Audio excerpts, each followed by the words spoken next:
চূড়ামণি এই বিষয়ে আলোচনা করব। তাই আশা করছি আপনারা যারা নিয়মিত আমাদের সঙ্গে যুক্ত থাকেন, আজকের বিবেক চূড়ামণিতেও আপনারা যুক্ত রয়েছেন অথবা ধীরে ধীরে যুক্ত হচ্ছেন। আমরা শুরু করছি আজকের আলোচনার বিষয় বিবেক চূড়ামণি। এবং বিবেক চূড়ামণির আমরা ধারাবাহিকভাবে পাঠ করছি। আজকে আমরা আগের দিন যেখানে পাঠ শেষ করেছি তারপরে থেকেই আজকে আলোচনা আমরা শুরু করব। আশা করছি আপনাদের শুনতে অসুবিধা হচ্ছে না। বিবেক চূড়ামণির শুরুতে আমরা যে শ্লোকটি পাঠ করি, মঙ্গলাচরণ শ্লোক, সেই মঙ্গলাচরণ শ্লোকটি পাঠ করব।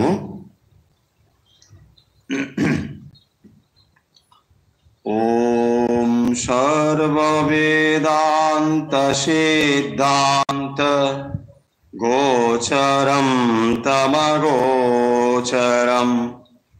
গোবিন্দম পরমানন্দম সদ্গুরুম প্রণতোস্ম্যহম। বিবেক চূড়ামণির যে প্রতিপাদ্য বিষয়, আলোচনার বিষয়, আমরা নিশ্চয়ই এতদিনে ধারণা করতে পেরেছি। কারণ মোটামুটি আমরা বিবেক চূড়ামণির যে বইটি বা যে শ্লোকগুলো রয়েছে তার কাছাকাছি, মানে এখনো ঠিক 50% বলা যাবে না, মাঝামাঝি ঠিক বলা যাবে না, তবুও মোটামুটি মাঝামাঝির কাছাকাছি রয়েছি, এটা আমরা বলতে পারি। ফলে এখন আমরা বিবেক চূড়ামণির যে বিষয়গুলো দেখেছি বিভাজন করে, যেখানে বিভিন্ন বিষয়কে আলাদা আলাদা করা হয়েছে, বিশেষ করে পঞ্চকোষ বিভাজন, তো সেই পঞ্চকোষ আলাদা করে দেখানো হয়েছে। এবং এইটি উদ্দেশ্য হলো যে এই পঞ্চকোষের বাইরে যে আত্মা রয়েছেন বা আত্মা এই 5টি কোষের থেকে তিনি যে আলাদা, এইটি বোঝানোর জন্যই 5টি কোষ আমাদের কাছে স্পষ্ট করে বলা হয়েছে যে 5টি কোষের মধ্যে তাদের কি কি বৈশিষ্ট্য, এগুলো সেখানে বলা হয়েছে। আমরা এর আগের দিন যেখানে আলোচনা করেছিলাম, সেখানে শিষ্য এবং গুরুর মধ্যে কথা হচ্ছিল। সেই কথার মধ্যে আমরা দেখতে পেলাম যে যেখানে শিষ্য বলছেন গুরুকে যে এই যে 5টি কোষ সেইটি মিথ্যা বলে সেটাকে আমরা বর্জন করছি। এবং তাহলে যখন আমরা এগুলোকে এক একটা করে বাদ দিচ্ছি, তো তখন যে শূন্য অবস্থা হলো, তাহলে এই শূন্য ছাড়া তো আর কিছু দেখছি না। তার মানে আমরা যখন বলছি যে অন্নময় কোষ, প্রাণময়, মনোময়, বিজ্ঞান এবং আনন্দময় কোষ, এগুলো থেকে আত্মা আলাদা, এই যে একটি একটি করে যখন আমি সরিয়ে দিচ্ছি বা বিচার করে করে বাদ দিচ্ছি, তখন শিষ্য বলছেন যে তাহলে তারপরে যেটি রইল সে তো কেবল শূন্যই, তাহলে তো আর তখন কিছুই নেই। আপনি কি এই শূন্যতাকেই বলতে চাইছেন? এরকম একটি প্রশ্ন তোলা হয়েছে যে আপনি ঠিক এই জিনিসটি বলতে চেয়েছেন কিনা।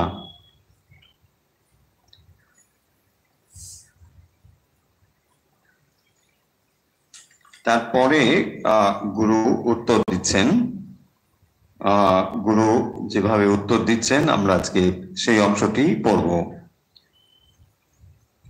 গুরু বলছেন, সত্যমুক্তম তয়া বিদ্বান নিপুণোসি বিচারণে অহম আদি বিকারাস্তে তদভাব অয়ম পুনঃ।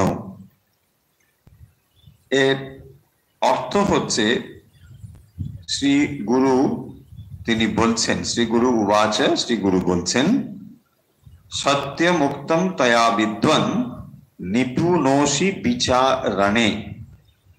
তো তিনি শিষ্যকে সম্বোধন করছে বিদ্বান, মানে হে বিদ্বান শিষ্য, তুমি যা বলেছ তা ঠিক। তয়া সত্যম উক্তম, তুমি যা বলেছ একদম ঠিক। নিপুণাহ আসি বিচারণে, তুমি বিচারে অত্যন্ত পটু, ঠিকঠাক ভাবে বিচার করতে পেরেছ। সেই জন্যে তাকে বলছেন হে বিদ্বান। তে আহম আদি বিকারাহা, সেই অহংকার ইত্যাদি যে বিকার, তৎ অভাব আপি, এবং তার যে অভাব, অয়ম আনু সর্বে জেনা অনুভূয়ন্তে, সমস্ত কিছুর পেছনে সেটি অনুভূত হয়। যা স্বয়ং, যিনি নিজে, না অনুভূয়তে, অন্য কিছুর অনুভবের বিষয় হন না। সুসূক্ষ্ময়া বুদ্ধ্যা, অত্যন্ত সূক্ষ্ম বুদ্ধির দ্বারা, তম বেদিতারম আত্মানম। আরো দুটি লাইন, সর্বে येनानुभूयन्ते, যা স্বয়ং নানুভূয়তে, তমাত্মানম বেদিতারম বিদ্ধি বুদ্ধ্যা সুসূক্ষ্ময়া। তো তারপরে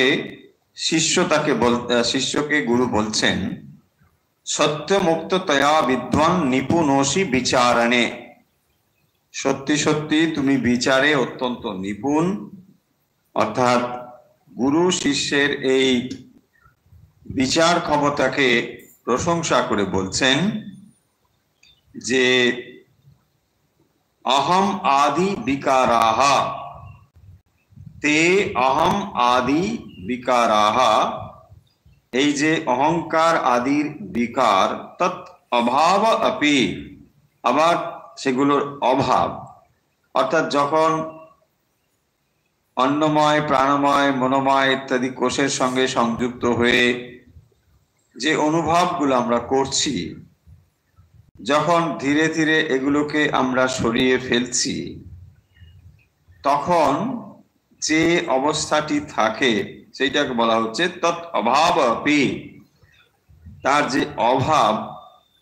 অয়ম অনু, এর পেছনে সর্বে ইয়েনা অনুভূয়ন্তে, ইয়া স্বয়ং, যিনি নিজে, না অনুভূয়তে।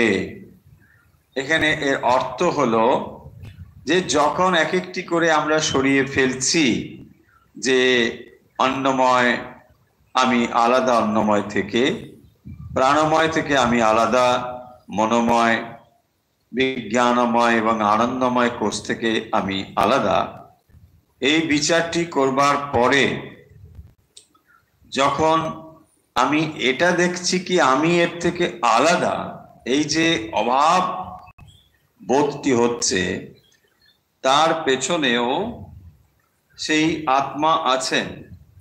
ন অনুভূয়ন্তে, অন্য কিছুর অনুভবের বিষয় হয় না।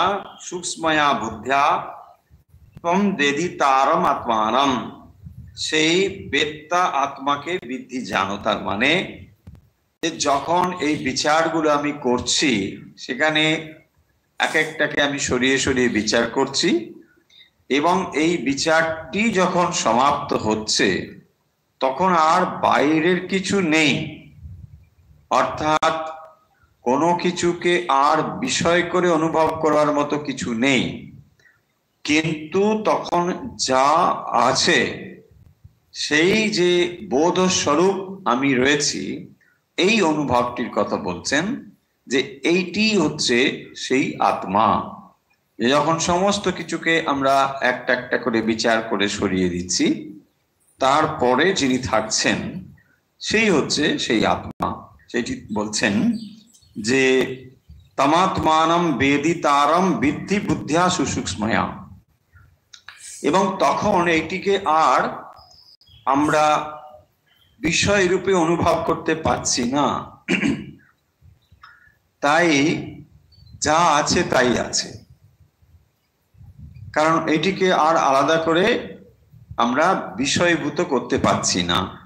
কারণ যখন অন্নময়, প্রাণময়, বিজ্ঞানময়, আনন্দময় এই যে কোষগুলো কথা বলা হলো, এগুলো যখন আমরা অনুভব করছি তখন সেগুলোর সঙ্গে সংযুক্ত হয়ে অনুভব হচ্ছে। কিন্তু যখন এগুলোর থেকে মনকে সরিয়ে নিয়ে আর কোনো অনুভবের বিষয় থাকছে না, তখন যা আছে তাই রয়েছে। এইটিকেই বলছেন যে এই বিচারটি অত্যন্ত সূক্ষ্মভাবে করে ওই অবস্থায় পৌঁছানো। দেখুন, যদি আমরা এরকম একটা এক্সাম্পল মনে মনে ভাবি যে একটা ঘরের মধ্যে 5টি টেবিল রয়েছে বা চেয়ার রয়েছে, আমরা একটা একটা করে সরিয়ে ফেললাম। তো সবকটা যখন সরিয়ে ফেলছি তারপরেও আমি অনুভব করছি যে এখানে আর কোনো টেবিল নেই বা চেয়ার নেই। তাহলে এখানে যে আর কোনো টেবিল নেই এর অনুভবকর্তা কে? বা এখানে যে আর কোনো চেয়ার নেই এর অনুভবকর্তা কে? যেখানে অবজেক্ট ছিল তখন আপনি অবজেক্টগুলোকে অনুভব করেছেন, কিন্তু যখন অনুভবের আর কোনো বিষয় আলাদা করে থাকছে না, তখন যে অনুভব আমরা করছি তো সেই অনুভবের কোনো বিষয় নেই, তার মানে বিষয়ীভূত করে অনুভব করা যাচ্ছে না, কিন্তু সেখানে যা আছে তাই আছে। অর্থাৎ যে চৈতন্য ছিল সেই চৈতন্যই এখনো রয়েছে। বলছেন এইটিকে লক্ষ্য করাই হচ্ছে তোমার কাজ, এবং এটাই তোমাকে জানতে হবে যে তাহলে শরীর, মন, বুদ্ধি এইগুলোতে যখন সেই রিফ্লেকশন পড়ছে তখন সেগুলোকে আমরা চেতন বলে ভাবছি। বাস্তবিক এগুলো কোনোটাই চেতন নয়, কিন্তু যখন এগুলোর সঙ্গে চৈতন্য প্রতিবিম্বিত হচ্ছে তখন সেগুলো যেন চেতন হয়ে উঠেছে সেইভাবে আমরা অনুভব করছি। কিন্তু এগুলো থেকে মন সরিয়ে নিলে তারপরে আর কোনো কিছুই থাকলো না যাতে করে আমরা মানে প্রতিবিম্বটাকে লক্ষ্য করতে পারি, কিন্তু তখন যা থাকে তাই থাকে। যদি বোর্ডের দিকে লক্ষ্য রাখতে পারেন বা দেখেন, দেখা যদি চায় তাহলে দেখতে পারবেন যে আমরা আমি বলে একটা করে তারপর সেখান থেকে শরীর, মন, বুদ্ধি তিনটে আমরা এখান থেকে রে বার করেছি। তার মানে শরীর, মন, বুদ্ধির সঙ্গে আমি সংযুক্ত। এই আমি হলেন চৈতন্য।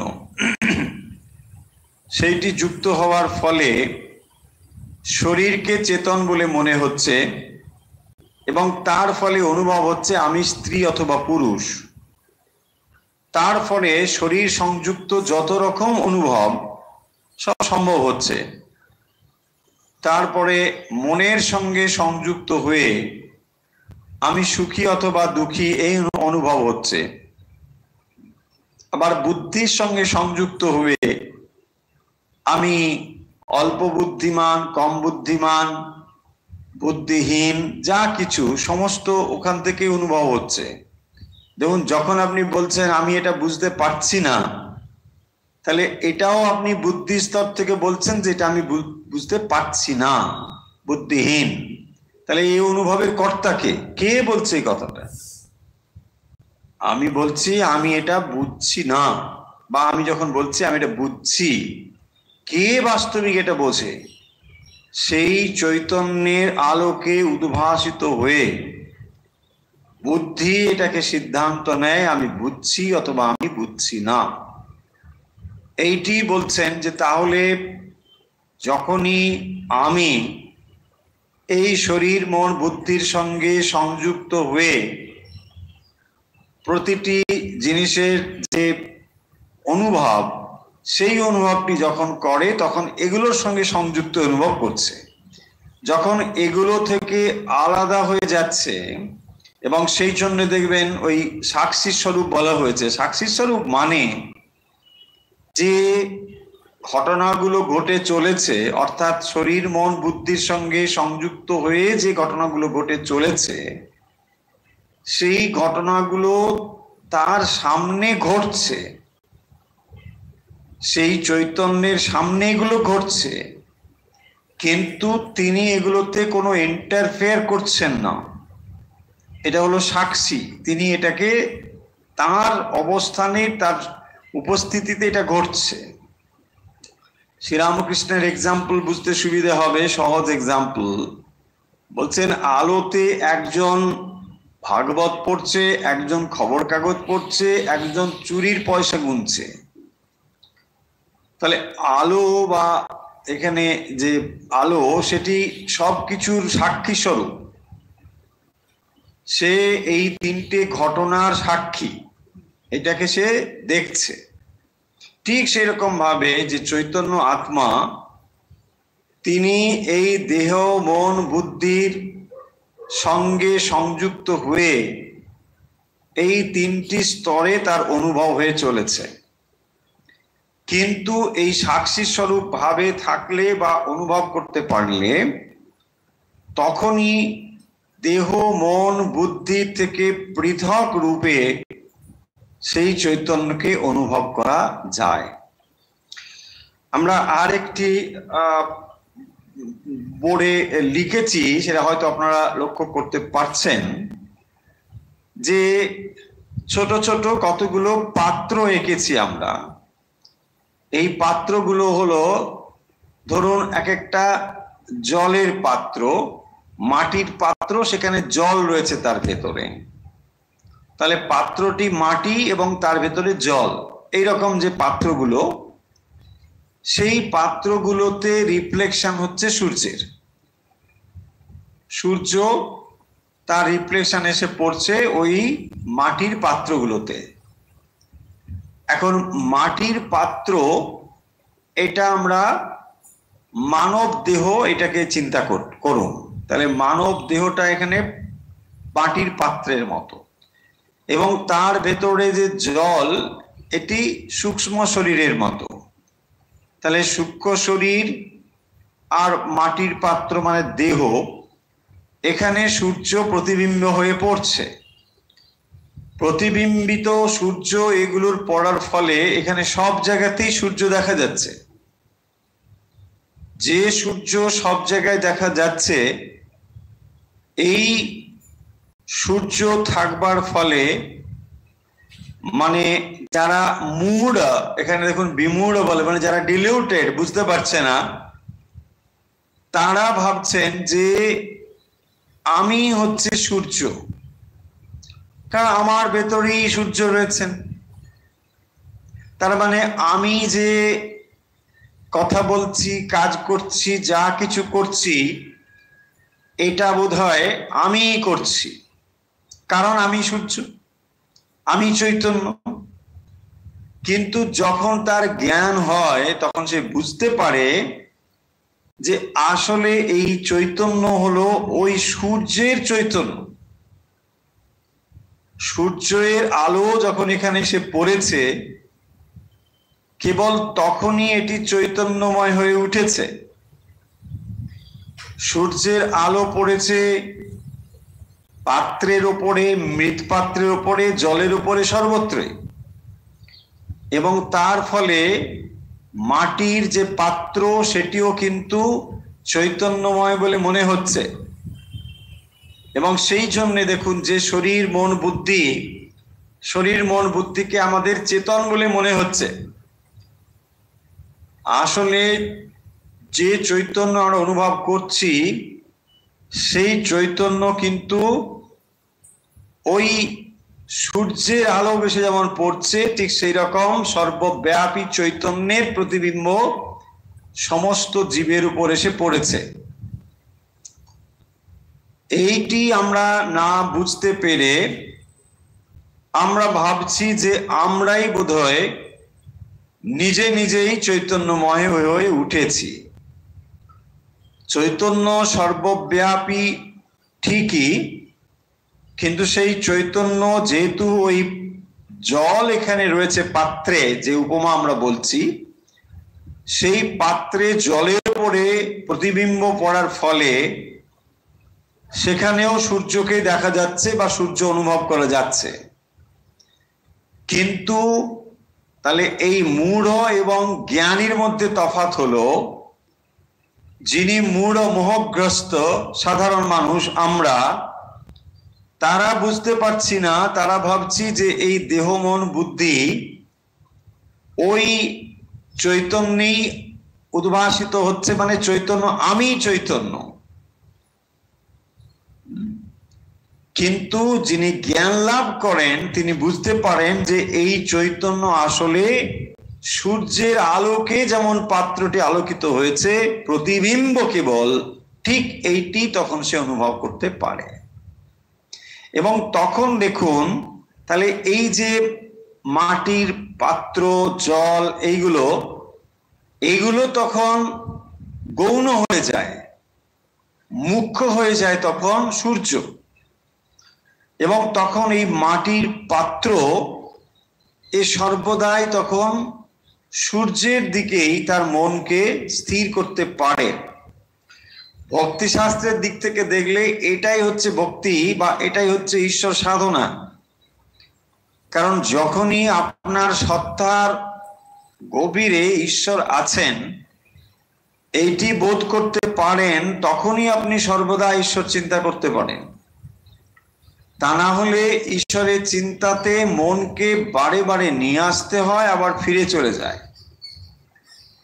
কিন্তু যেই মুহূর্তে এইটি আপনি বুঝতে পারবেন যে আপনার অস্তিত্বের অন্তরে রয়েছে এই চৈতন্য বা ঈশ্বর, তখন ঈশ্বর আপনার সর্ব অবস্থা বা চেতন অস্তিত্বকে ঘিরে আছে, এইটি অনুভব আপনি করতে পারবেন। শিষ্যকে গুরু সেই কথাই বলছেন, তৎ সাক্ষিকং ভবেত তত্তৎ যৎ যৎ येनानुभूयते कस्याप्यानुभूतार्थे साक्षित्वं नोपयुज्यते। যৎ যৎ, যা যা, যেন যার দ্বারা অনুভূয়তে অনুভব হয়, তত্তৎ সেই বিষয়, তৎ সাক্ষিকং ভবেত সেই অনুভবীকে সাক্ষী রূপে রেখে প্রকাশিত হয়। ন অনুভূত অর্থে অননুভূত বিষয়ে কস্য আপি কারোরই সাক্ষিত্বম ন উপযুজ্যতে। কি বললেন? যে যেটা অনুভব করেছি, যেটা আমি জানি, সেই বিষয়টি বলছেন যে যে বিষয়ের অনুভব হয়েছে সেই বিষয়ের অস্তিত্বের সাক্ষী রূপে সেই অনুভবই বিদ্যমান থাকেন। মানে শরীর মন বুদ্ধি দিয়ে যা যা অনুভব করেছেন, যে অনুভব করেছেন তিনি তখন বিদ্যমান থাকেন। অর্থাৎ এই বিষয়গুলোকে সরিয়ে দিলে যিনি অনুভব করেন তিনি নিশ্চয়ই থাকেন। দেখুন, এর আগে আমরা দৃক দৃশ্য বিবেকের ধারণা আপনাদের দিয়েছি।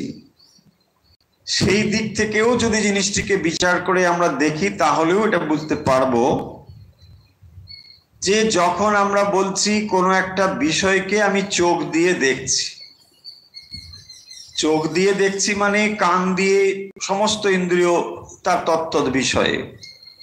তাহলে যখন আমরা চোখ দিয়ে কোনো একটা বিষয়কে দেখছি তখন কে দেখছে? চোখ দেখছে আর একটা বিষয়কে দেখছে। তাহলে একটা হলো দৃশ্য আর একটা হলো দ্রষ্টা, যে দেখছে। একজন দেখছে আর একজন একটা বিষয়কে দেখছে। আমি একটা ফুলকে দেখছি, এই জিনিসটিকে আমরা বিচার করছি। কে দেখছে? চোখ দেখছে। তাহলে চোখ আর একটা বিষয়, এখানে চোখ হচ্ছে দ্রষ্টা আর যেটা দৃশ্য সেটা হলো ফুল। এবারে যখন বলছি যে চোখ এটাকে দেখছে, তাহলে চোখটাকে কে দেখছে? চোখ কোনো একটা বিষয়কে যখন দেখছে, তাহলে চোখকে কে দেখছে? নিশ্চয়ই মন চোখকে দেখছে। তাহলে মন এখানে হয়ে গেল দ্রষ্টা, চোখ হয়ে গেল দৃশ্য। তাহলে মন দ্রষ্টা, চোখ দৃশ্য। এবারে যখন আমরা এটাকে আবার আরো গভীরে যাচ্ছি, তাহলে মনকে কে দেখছে? মনের মন্তা কে? কেনোপনিষদে আমরা পড়েছি না যে মনের মন্তা কে? কে নেশিতম প্রসিতং মনা। তো মন যে কাজ করছে কোন একটা ইন্দ্রিয়ের সঙ্গে সংযুক্ত হয়ে, সেই মনের পেছনে কে রয়েছে? মনের পেছনে যিনি আছেন তাকে আপনি মনে মনে যখন কিছুই জানেন না এক্স বলে ধরুন, যে মনের পেছনে যিনি আছেন তাকে আমি জানি না, তার নাম এক্স। তাহলে তিনি, এখন প্রশ্ন আসবে যে এই যে এক্স, তাহলে তাকে কে জানে? প্রশ্ন আসবে, কারণ একটা বস্তুকে ইন্দ্রিয় জানে, ইন্দ্রিয় তখন দ্রষ্টা, বিষয়টা তখন দৃশ্য। আবার ইন্দ্রিয়কে যে জানে অর্থাৎ মন, মন তখন দ্রষ্টা, ইন্দ্রিয় তখন দৃশ্য। আবার মনকে যে জানে তাকে আমরা এক্স বলছি, কারণ সেটা কি আমরা জানি না, আননোন জিনিসকেই তো আমরা এক্স দিয়ে ডিনোট করি। ফলে এই যে আননোন এক্স, সেইটি মনকে নিশ্চয়ই জানে, তাই আমরা এই পুরো প্রসেসটা জানতে পারি। এখন প্রশ্ন হচ্ছে, তাহলে এই যে এক্স, এইটাকে আমরা কি করে জানবো? তখনই এখানে বলা হচ্ছে যে এই এক্স কে জানবার জন্যে আর একটা এক্স এর দরকার নেই, বা আর কোনো কিছুর দরকার নেই। কেন? আমি এক্স কে জানবো কি করে? তাকে জানার জন্য আর কিছু দরকার কেন হবে না? একটা এক্সাম্পল নিন, তাহলে বুঝতে পারবেন যে যখন আপনি আলো দিয়ে কোনো বস্তুকে দেখেন, আপনি একটা আলো জ্বাললেন, সেখানে অনেকগুলো বস্তুকে আপনি দেখতে পাচ্ছেন। যেমন আপনি আলো জ্বেলে বস্তুকে দেখতে পান, তেমনি আলোটিকেও দেখতে পান। অর্থাৎ আলো নিজেকে উদ্ভাসিত করে এবং পাশাপাশি অন্য জিনিসগুলোকেও উদ্ভাসিত করে। তাহলে আলো কি করে না? আলোর জন্য আরেকটা আলো চাই? তা তো চাই না। তাহলে আলো কি করে? নিজেকে প্রকাশ করে এবং অন্যকেও প্রকাশ করে। এবারে অন্য জিনিসগুলো যদি সরিয়ে দিই, তারপরে যা থাকে তাই থাকে। যেমন দেখুন, অন্ধকার ঘরে আপনি একটি মোমবাতি জ্বাললেন, সেই মোমবাতির আলোকে আপনি ঘরের সমস্ত কিছুকে দেখতে পাচ্ছেন। এবারে ঘরের সমস্ত কিছুকে যদি আস্তে আস্তে আপনি বার করে দেন, তাহলেও আপনি দেখছেন একটা মোমবাতি জ্বলছে, ঘরে আর কিচ্ছু নেই। এইটি আপনি কি করে বলছেন? একটি মোমবাতি জ্বলছে এটা বলছেন কি করে? মোমবাতির আলোতেই আপনি এটা বলছেন। ঠিক সেরকম করে এবার সূক্ষ্মভাবে ভেবে দেখুন, যখন আপনি সমস্ত ইন্দ্রিয়গুলোকে সরিয়ে দিচ্ছেন, পঞ্চকোষ থেকে আস্তে আস্তে করে সমস্ত বিচার করে সরিয়ে ফেলছেন, তখনও যে আপনি অনুভব করছেন এই সরিয়ে দেওয়ার টোটাল প্রসেস, এবং তারপরে যে আপনি অস্তিত্বকে অনুভব করছেন, তার মানে নিশ্চয়ই কেউ অনুভবকর্তা রয়েছেন তখন। তা না হলে এইটি অনুভব করে কে? আর অনুভবের ক্ষমতা কখনো জড়ের নেই, চেতনের রয়েছে। এবং এই যে সমস্ত বাদ দেওয়ার পরে যিনি থাকেন, তাকেই বলা হয়েছে স্বয়ং প্রকাশ, স্বয়ং জ্যোতি, এবং সেটি হচ্ছে স্বয়ং জ্যোতি আত্মা। সেই আত্মা যিনি স্বয়ং প্রকাশ, যার প্রকাশ এর ওপরে আর কোনো কিছু নির্ভর করে না, সেই স্বয়ং প্রকাশ আত্মা বিদ্যমান আছেন বলেই সমস্ত কিছু আলোকিত হয়েছে। তাহলে এখন ওই আত্মাকে আমাদের জানতে হবে, শুধু জানতে হবে নয়, ওই আত্মাই হলাম আসলে আমরা হলাম ওই আত্মাই।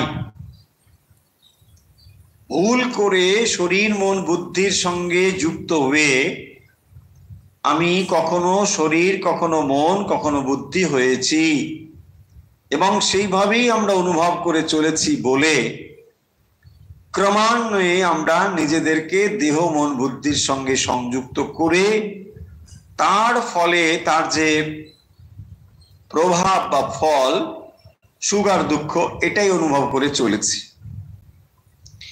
বিবেক চূড়ামণি আমাদের সেই বিষয়টিকে বিশ্লেষণ করে শেখাচ্ছে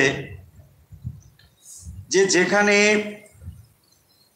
যা আমি দেখছি সেটা আছে আর আমি তার দ্রষ্টা। তবে তখন দেখুন, কোন একটা জিনিস আপনি অনুভব করছেন, দুটো অনুভব সঙ্গে সঙ্গে হচ্ছে।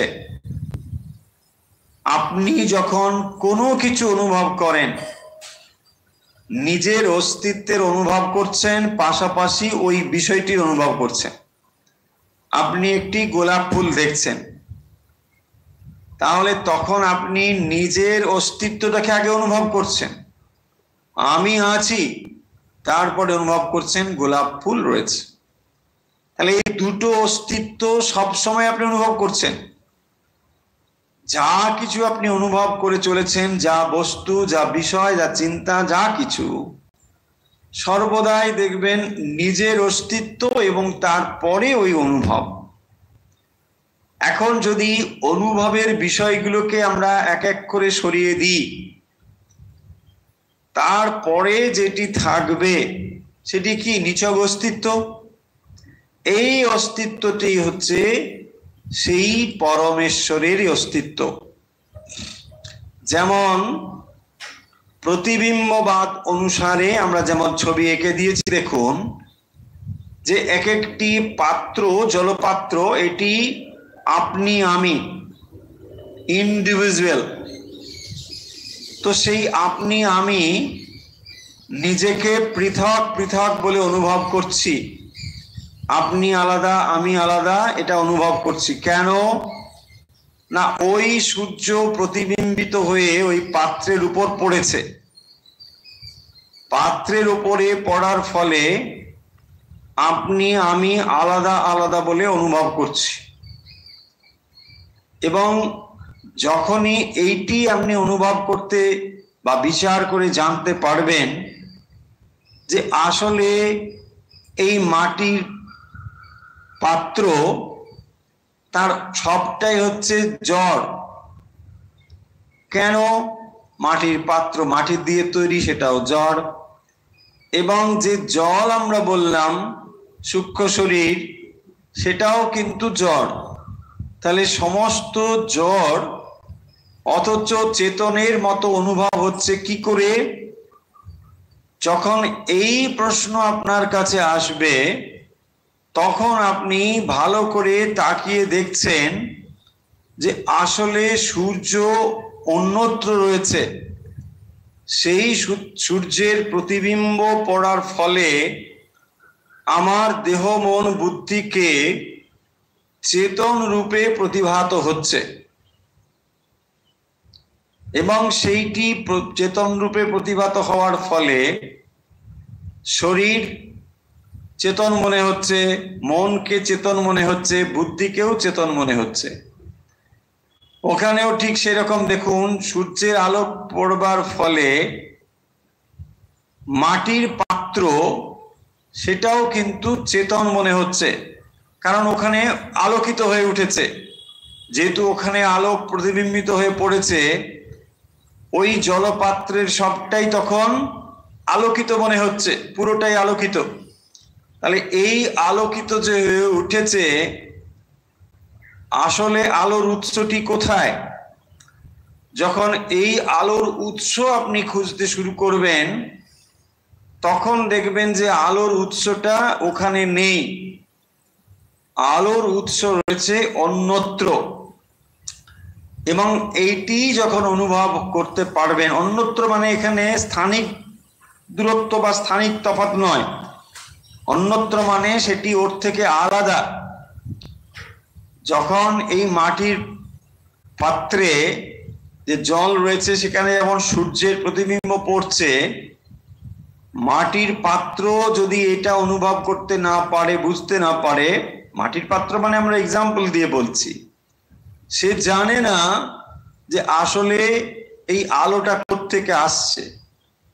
সে ভাবছে যে আমি নিজে নিজেই আলোকিত হয়েছি। কিন্তু যখন সে এইটি বুঝতে পারে, তাহলে মাটির পাত্র মানে আপনি আমি, যখন সে বিচার করে এটা জানতে পারে, তখন সে এটা বুঝতে পারে যে আসলে এই আলো সূর্য থেকে প্রতিবিম্বিত হয়ে পড়েছে। সূর্যের আলো প্রতিবিম্বিত হয়ে পড়বার ফলে নিজেদেরকে আলোকিত বলে মনে হচ্ছে। আসলে কিন্তু এই আলো প্রতিবিম্বিত আলো, সত্যিকারের আলো নয়। সেই প্রতিবিম্বিত আলো, তার সত্যিকারের আলোকের যে উৎসটি, যখন এইটিকে জানলো তখন কি জানলো? দেখুন, সূর্য এক, তাহলে সূর্য এক, অথচ আমরা জীব এত অনুভব করছি। মানুষ, অন্যান্য যে সমস্ত প্রাণী ইত্যাদি যা কিছু, সবগুলোকে আমরা পৃথক পৃথক বলে অনুভব করছি। কিন্তু যখন এই যে সব পৃথক পৃথক অনুভব, তার মূলে রয়েছে সেই চৈতন্যই। সেই চৈতন্যই যখন সর্বত্র প্রতিবিম্বিত হয়েছে, তখন আমরা পৃথক পৃথক বলে অনুভব করছি। এইটি হলো জ্ঞান লাভ, যে যখন এই পৃথক পৃথক অনুভবগুলো চলে যাবে, তখন আমরা অনুভব করব যে সেই সূর্য বা চৈতন্য থেকেই প্রতিবিম্ব সমস্ত কিছুর উপর পড়েছে এবং তার ফলেই সমস্ত কিছু আলোকিত হয়ে উঠেছে। প্রশ্ন উঠতে পারে মনে যে তাহলে সব যদি সূর্যের প্রতিবিম্বে যেমন সব আলোকিত হয়ে থাকে, চৈতন্যের আলোকে যদি সবই উদ্ভাসিত হয়ে থাকে, তাহলে একটি জড়বস্তু থেকে মানুষের তফাৎ কোথায়? কারণ একটি ইটের ওপরেও, একটি পাথরের ওপরেও সেই চৈতন্যের প্রতিবিম্ব এসে পড়েছে, মানুষের উপরেও এসে পড়েছে। তফাৎ হলো মানুষের মধ্যে সূক্ষ্ম শরীরটি রয়েছে, তাই সে তাকে অনুভব করতে পারে। ইট, কাঠ, পাথরের মধ্যে সূক্ষ্ম শরীর নেই বলে সেখানে তাকে প্রতিবিম্বিত রূপে আমরা দেখতে পাচ্ছি না। এই হলো তফাৎ। সমস্তই জড়, মানুষের শরীরও জড়, বাইরের ইট, কাঠ, পাথর সেও জড়, কিন্তু চৈতন্যের প্রতিবিম্ব পড়বার ফলে মানুষের শরীর, মন, বুদ্ধিকে আর জড় বলে মনে হচ্ছে না, সেটাকে চেতন বলে মনে হচ্ছে। চেতন বলে মনে হচ্ছে এই কারণে যে সেখানে চেতনের প্রতিবিম্ব পড়েছে। তাহলে যে প্রতিবিম্ব পড়ার ফলে শরীর, মন, বুদ্ধিকে চেতন বলে মনে হচ্ছে, বাস্তবিক যা কখনো চেতন নয়, অথচ সেটা চেতনের মতো কাজ করছে। এই জন্যে যে এই চেতনের উৎসটাকে খুঁজবেন আপনি। আপনাকে যে চেতনের আভাসটুকু দেওয়া হয়েছে, সেই আভাসের দ্বারা আপনি সত্য স্বরূপ যে চেতন সেইটিকে খুঁজবেন, আর সেই সমাপ্তি হবে যখন সেই সত্য স্বরূপ যে চেতন পরমাত্মা তাকে যখন আপনি জানতে পারবেন। আর তখনই এটিও জানতে পারবেন যে এই পরমাত্মাই সমস্ত ভূতে বিদ্যমান, সমস্ত প্রাণীতে এই একই পরমাত্মাই বিদ্যমান। এইটি অনুভব করাই হচ্ছে বিবেক চূড়ামণির আসল উদ্দেশ্য। সেই জন্যে এই বিচারের ভেতর দিয়ে ওই সত্যটি আমাদের কাছে নিয়ে আসবার কথা বলা হচ্ছে, বা বিবেক চূড়ামণি আমাদের সেই দিকে নিয়ে যাচ্ছে, যে যাতে করে আমরা এই যে শরীর মন বুদ্ধি দিয়ে কাজ করছি এইটিকে যেন আমরা সত্যিকারের আমি বলে না ভুল করি। এই যে শরীর মন বুদ্ধি দিয়ে ব্যবহার হচ্ছে তার কারণ না ওই আমি রিফ্লেকশন শরীর মন বুদ্ধিতে পড়ার ফলে শরীর মন বুদ্ধি দিয়ে আমরা নানা রকম কাজ করে চলেছি। সেই সমস্ত কর্মের কর্তা কিন্তু আমি নই। প্রশ্ন হচ্ছে কেন আমি কর্তা নই? কর্তা নই এই জন্যে যে কোনো জড় জিনিস কখনোই কর্তৃত্ব হতে পারে না।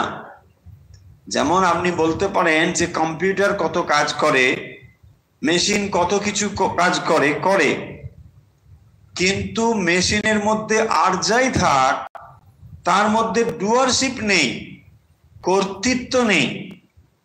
আপনি একটি কোথাও বাটন প্রেস করলে সে অনেক কিছু উৎপাদন করতে পারে যন্ত্র, কিন্তু যন্ত্রের বোধ নেই যে আমি আজ এত হাজার প্রোডাকশন করলাম, এই বোধ তার নেই। সে যন্ত্র এই জন্যে। তাহলে ইন্ডিভিজুয়ালিটি মানে যে কাজগুলো করছে শরীর মন বুদ্ধির ভেতর দিয়ে, এই জড় বস্তুর ভেতরে একটি সেন্সিয়েন্ট জিনিস রয়েছে এবং সেটি হচ্ছে সেই পরমাত্মা, এবং সেই পরমাত্মাই হচ্ছেন সত্যিকারের আপনি।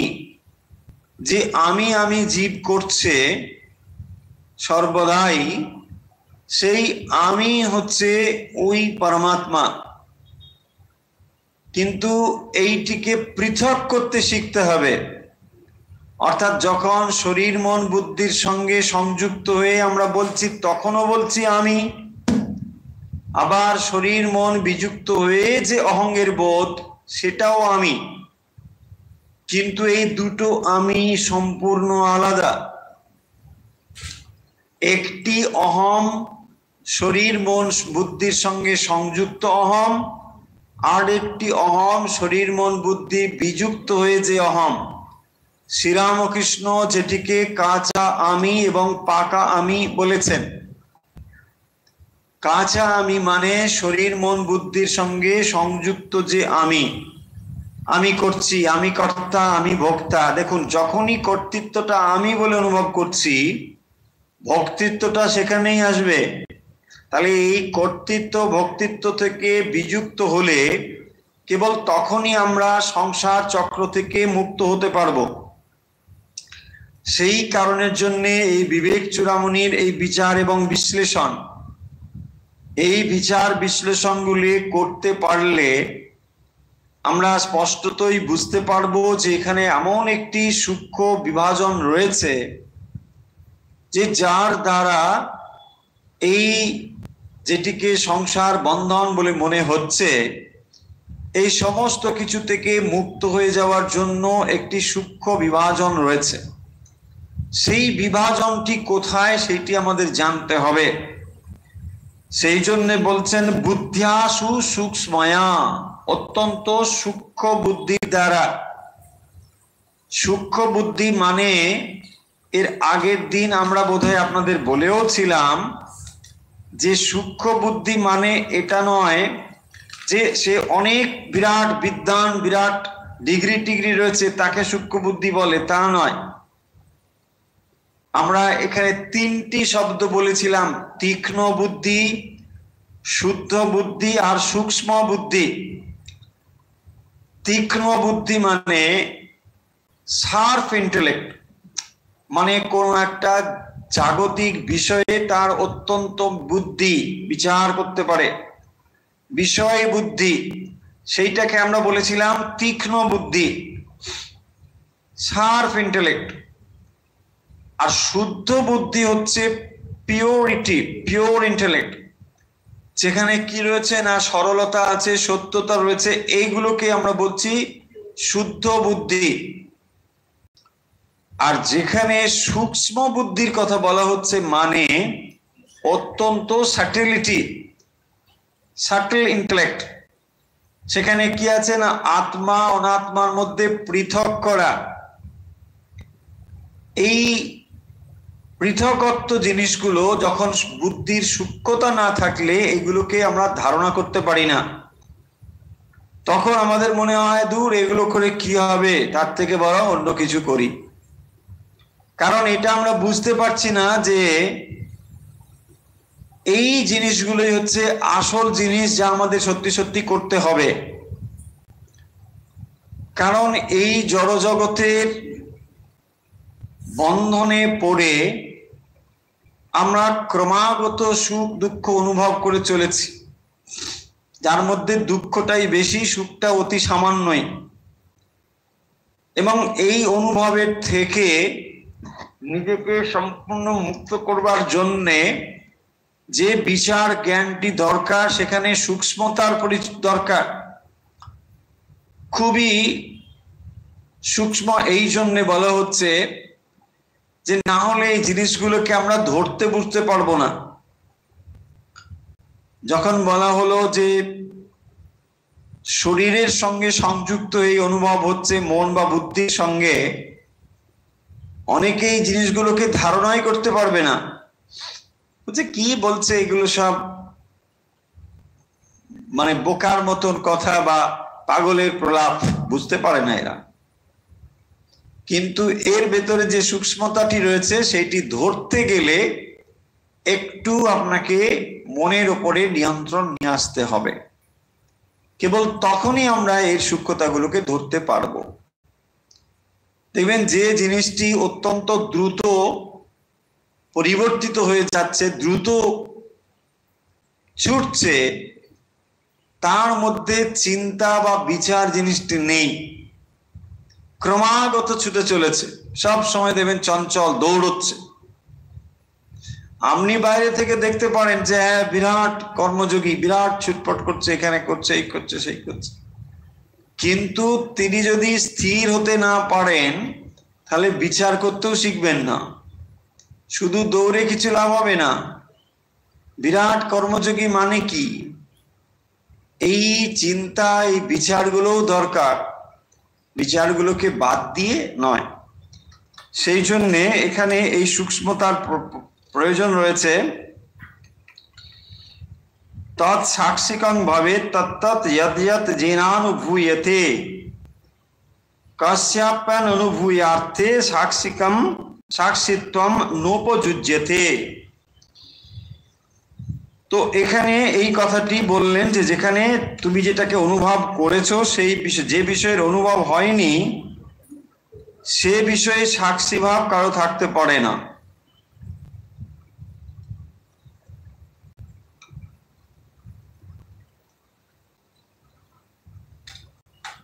এর পরের যে শ্লোকগুলো বলা হয়েছে, আমরা শ্লোক না পড়ে এর ভাবটা আপনাদের একটু বলে দিই, তাহলে বুঝতে সুবিধা হবে।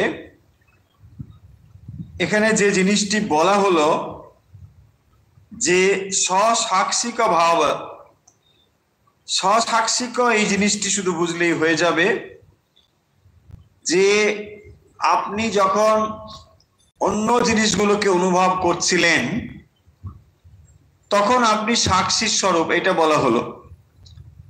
মানে যেমন আলো এক জায়গায় থাকলো, আলোতে সবকিছু আমরা দেখছি, তাহলে আলো সমস্ত কিছুর সাক্ষী। কিন্তু যখন সমস্ত কিছুকে সরিয়ে নেওয়া হলো তখন আলোর সাক্ষীকে, আলোর সাক্ষী হচ্ছে স্বসাক্ষিকঃ, তিনি নিজেই নিজের সাক্ষী। আলোর জন্যে আর আলাদা করে সাক্ষীর দরকার নেই। আলো নিজেই নিজের সাক্ষী, সেইটি হচ্ছে অসৌ স্বসাক্ষিক ভাব, নিজেই হচ্ছে নিজের সাক্ষী। সেই জন্যে আত্মা তখন বোধে বোধ অনুভব হয়। বোধে বোধ মানে আর অন্য কোনো কিছু নেই বলে তাকে অবজেক্ট রূপে আর অনুভব করার কোনো কিছু নেই। তখন যা থাকে সেটাই থাকে। যা থাকে মানে যার অস্তিত্ব রয়েছে, একমাত্র আত্মারই তো অস্তিত্ব রয়েছে। তো সেই জন্যে তখন যে অনুভব আমরা করি সেইটি স্বসাক্ষী রূপে অনুভব হয়, একমাত্র সেটি অনুভব হয়। আশা করলাম যে আমরা বিচারের দ্বারা বিবেক চূড়ামণি আমাদের যে জিনিসগুলো এখানে উপস্থাপন করেছেন, আমরা আর একবার এটাকে খুব সংক্ষেপে সামাপ করি। দেখুন, পয়েন্টগুলো শুধু ধরুন বা বোঝার চেষ্টা করুন, তাহলেই এটা পরিষ্কার হয়ে যাবে। আমরা শরীর মন বুদ্ধি দিয়ে ক্রমাগতই কাজ করে চলেছি। বিবেক চূড়ামণি আমাদের এই বিশ্লেষণ করে শেখাচ্ছে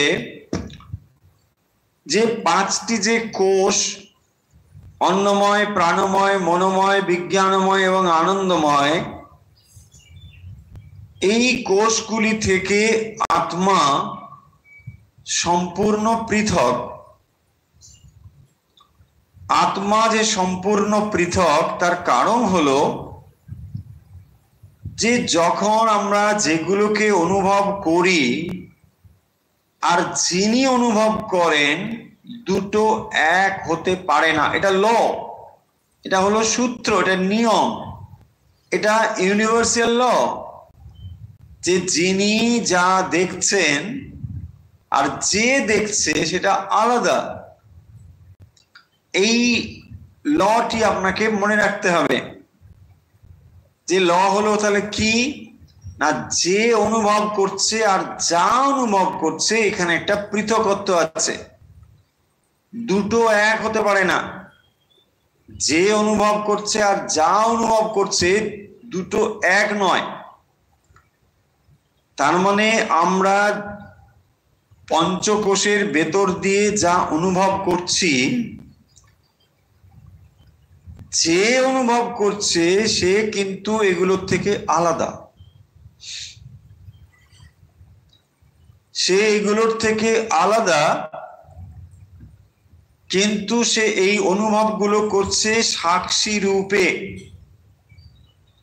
সাক্ষী মানে হচ্ছে যার সামনে ঘটনাগুলো ঘটছে।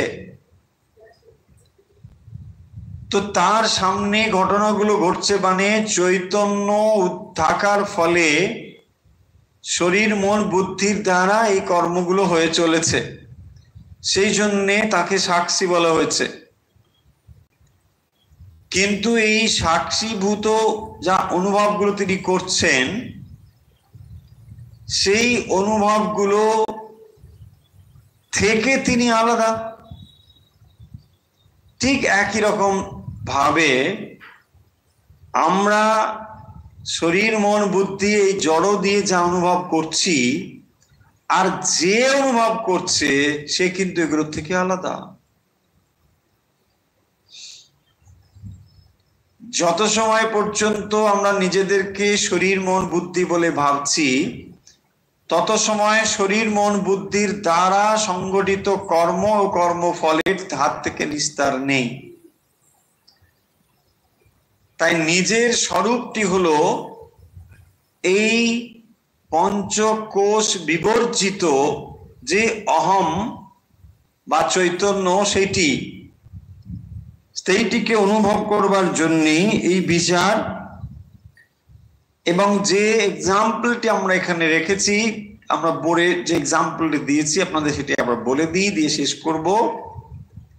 যে এই যে এক একটি পাত্র আমরা রেখেছি, যেগুলো এরকম ছোট ছোট প্রদীপের মতো দেখাচ্ছে, ওগুলোর ওপরে দেখুন সূর্যের প্রতিবিম্ব এসে পড়েছে।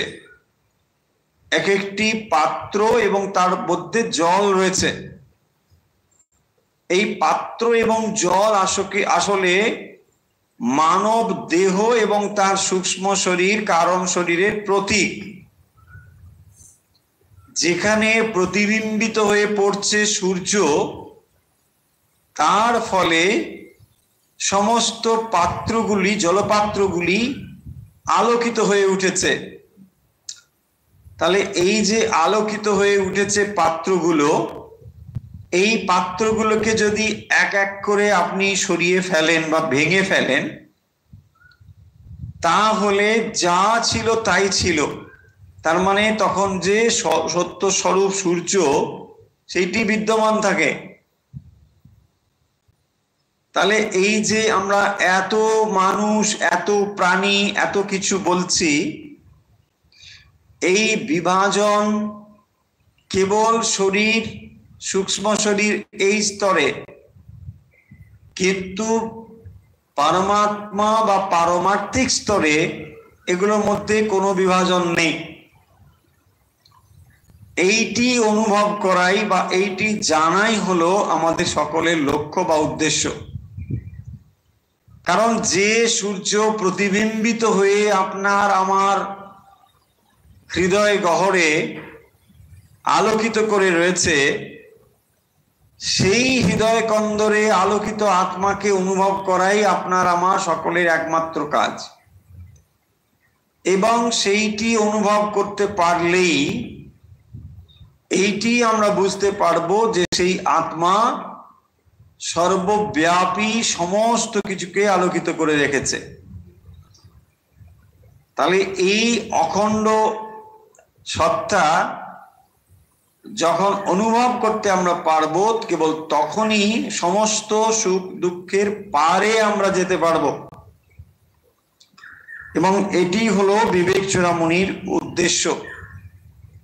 তাহলে গুরু কাছে যে প্রশ্ন শিষ্য রেখেছিলেন, যে সমস্ত কিছু এক একটা করে আপনি যদি বাদ দিতে বলেন, অর্থাৎ শরীরের যে পঞ্চকোষ, সেই কোষগুলোকে এক একটা করে সরিয়ে দিলে পরে তখন তো আর কিছু থাকলো না। তাহলে সেই যে শূন্য, এটাই কি আপনি বলতে চাইছেন? গুরু তখন বলছেন যে না, শূন্য কেন হবে? তুমি একটা জিনিস বোধহয় ভুলে যাচ্ছ। যখন বলছো এটা নেই, এটা নেই, এটা নেই, তাহলে কে বলছে এটা নেই, এটা নেই? নিশ্চয়ই তখনও একজন রয়েছেন যে এটা বলছে যে আমি 5 কোষের বাইরে, বা আমি 5টি কোষকে সরিয়ে ফেললাম। তাহলে যিনি এই 5টি কোষকে সরিয়ে ফেলছেন বলে বলছেন, তিনি তখনও বিদ্যমান। যখন আপনি একটা ঘর থেকে 5টি টেবিলকে সরিয়ে দিচ্ছেন, আপনি তো তখন রয়েছেন। আপনি বলছেন না আমি 5টা টেবিল সরিয়ে দিলাম। তাহলে 5টা টেবিল সরিয়ে দেওয়ার পরেও নিশ্চয়ই একজন অনুভবকর্তা আছেন। এই যে অনুভবকর্তা রয়েছেন, তিনি হচ্ছেন সেই পরমাত্মা। সমস্ত কিছুকে সরিয়ে দেওয়ার পরেও যা থাকেন সেটি শূন্য নয়, সেটি হচ্ছে পূর্ণ। পূর্ণস্য পূর্ণমাদায় পূর্ণমেবাবশিষ্যতে। সেই পূর্ণত্বের সন্ধান দেওয়ার জন্যই বিবেক চূড়ামণি এই বিচার এবং বিশ্লেষণগুলো করেন। তাই এটাকে নিরর্থক বিচার বা নিরর্থক একবারে শুষ্ক একটা কিছু বিশ্লেষণ বিচার, এটা ভাবার বোধহয় খুব একটা বিষয় নেই। কারণ বিবেক চূড়ামণির এই বিশ্লেষণগুলো আমরা না করতে পারলে জড়জগতের অন্যান্য বিষয় থেকে মনকে গুটিয়ে যে চৈতন্যে স্থাপন করতে হবে, এটাই আমরা ঠিক করে ধরতে বা বুঝতে পারবো না। তাতে কি হবে না, ওই সব সময় এটা চলতে থাকবে যে মন জোর করে টেনে এনে ইষ্টতে বসাতে হচ্ছে আর মন ছুটে চলে যাচ্ছে।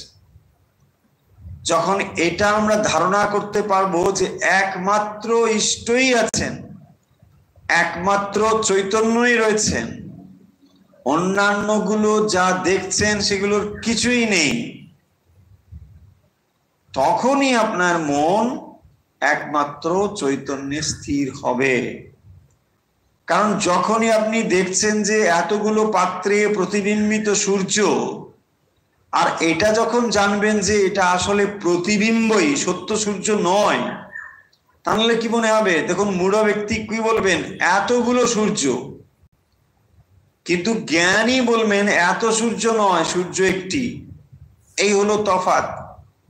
তাহলে মূঢ় ব্যক্তি নিজেকে অহং সংযুক্ত করে আমি আমি করছেন, তাই তিনি বলছেন এত এত আমি।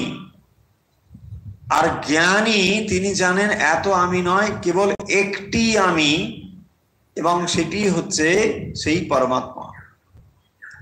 এই জ্ঞান প্রাপ্তি হচ্ছে বিবেক চূড়ামণির লক্ষ্য। চলুন তাহলে আজকের পাঠ আমরা এখানে সমাপ্ত করছি।